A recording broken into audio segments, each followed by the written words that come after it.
भगवान की जय, बागेश्वर धाम की जय, सन्यासी बाबा की जय। हम नेपाल की धरती पर हैं। नेपाल की प्रियता और नेपाल का सौंदर्य, नेपाल भक्ति की भूमि है जहाँ माता जानकी जी प्रकट हुई। आज हमको कोसी नदी में स्नान करने का सौभाग्य मिला। यहाँ 7 नदियों का संगम है जहाँ भगवती भी विराजमान है। कुछ ही दूरी पर यहाँ पर बड़ा स्थान विराजमान है। ये गिरी कंदराओं से एकदम प्रकृति के साथ है और प्रकृति से भरपूर है। प्रकृति मतलब परमात्मा, प्रकृति मतलब ब्रह्म, प्रकृति मतलब ईश्वर। प्रकृति से जो कनेक्टेड रहता है वो परमात्मा से कनेक्टेड रहता है।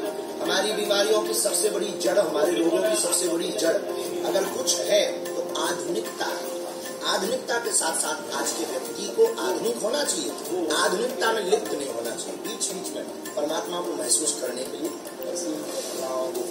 ये वाला नजारा इतना प्यारा है। हम सब नाव से चल कर के आए, रास्ता यहाँ है नहीं है। तो गुरु जी महाराज जी यहाँ के चतरा धाम के जगत गुरु जी आपकी कृपा हुई और हम चल कर के यहाँ पर नाव से आए। यहाँ की पूरी पुलिस प्रशासन और यहाँ की पूरी आर्मी, जो नेपाल की ATF टीम है, पूरी टीम यहाँ आई हुई है। उनका जो भाव है बड़ा प्यारा है। नेपाल के सभी प्रियजनों को हम धन्यवाद देते हैं। लेकिन पूरे विश्व को हम एक बात बोलना चाहते हैं, आओ कुछ दिन तो गुजारो नेपाल में, क्योंकि नेपाल प्रकृति से भरपूर है, संस्कृति से भरपूर है, संस्कृति से भरपूर है। नेपाल के हिंदू जाग रहे हैं, ये हमारा गौरव है और हमारा नेपाल आत्मा है और हम सदा नेपाल में आते रहेंगे। और बस हमेशा कोशी गंगा कहते हैं, ये नेपाल की गंगा है, इसको कोशी गंगा कहते हैं। कोशी गंगा के किनारे आज हमने स्नान भी किया, कोशी गंगा में स्नान किया और हवन भी किया किनारे। विश्वामित्र भगनी भी है। यहाँ हवन का और स्नान का बड़ा महत्व है।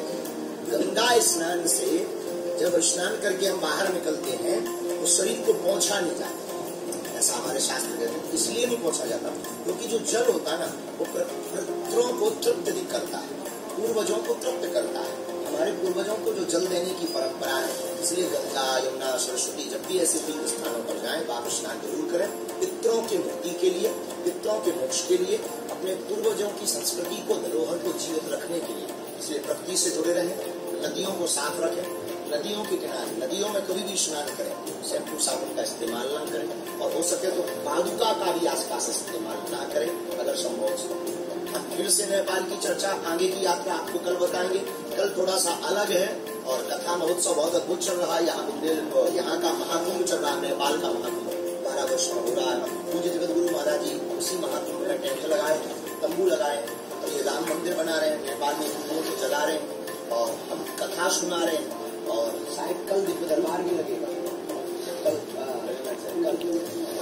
कल या परसों दिव्य दरबार भी यहाँ लगेगा। हम बाकी चर्चा आपको फिर बताते रहेंगे।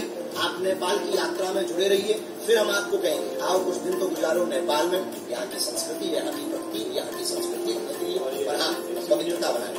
ऋषियों की भूमि है, तपोभूमि है। ये कंदराओं का नजारा ऐसा कह रहा है मानो ये आपको बुला रहे हो।